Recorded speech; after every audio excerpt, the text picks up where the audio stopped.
Hello ဘောလုံးချစ်သူများအားလုံးပဲဒီနေ့ဗီဒီယိုမှာတော့ UEFA Champions League ပြိုင်ပွဲမှာအံ့အားသင့်စရာကောင်းတဲ့ပွဲတစ်ပွဲအကြောင်းပြောပြပေးသွားမှာပါ Norway ကလပ် Bodø/Glimt ဟာပေါ်တူဂီက Sporting ကို3-9 မပေးဘဲအနိုင်ယူပြီး Champions League ရဲ့နောက်ထပ်အောင်ပွဲတစ်ခုကိုထပ်မံရယူနိုင်ခဲ့ပါတယ်ဒီပွဲကို Asmora Stadium မှာကစားခဲ့ပြီး Bodø/Glimt အတွက်တော့ Champions League ရဲ့ Round of 16ကိုပထမဆုံးအကြိမ်ရောက်ရှိလာတဲ့သမိုင်းဝင်အချိန်တစ်ခုလည်းဖြစ်ပါတယ်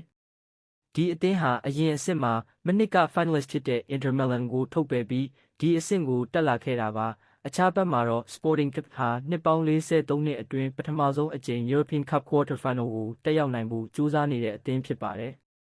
ပွဲအစပိုင်းမှာ Sporting ရဲ့ Luis Suarez ကအခွင့်အရေးတစ်ခုပိုင်ဆိုင်ခဲ့ပေမဲ့နောက်ပိုင်းမှာတော့ Bodø/Glimt ကပွဲကိုတဖြည်းဖြည်းထိန်းချုပ်လာခဲ့ပါတယ်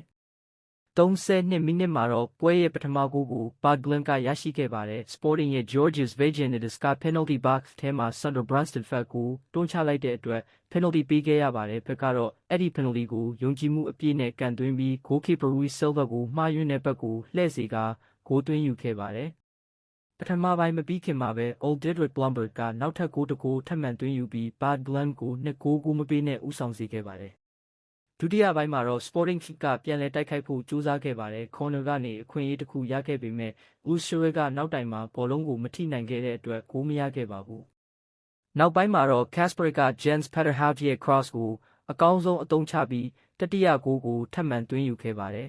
။ပွဲပြီးဆုံးချိန်မှာတော့ Bodø/Glimt က Sporting ကို3-9 မပေးနဲ့အနိုင်ရရှိခဲ့ပြီး Quarter Final ကိုတက်ရောက်ဖို့အလွန်နီးကပ်လာပါတယ်။ဒီအောင်ပွဲကြောင့်Bodø/Glimt ဟာ16-16 season မှာ Rosenborg ပြီးနောက် Quarter Final ကိုတက်ရောက်နိုင်မဲ့ဒုတိယမြောက် Norway ကလပ်ဖြစ်လာနိုင်ပါတယ်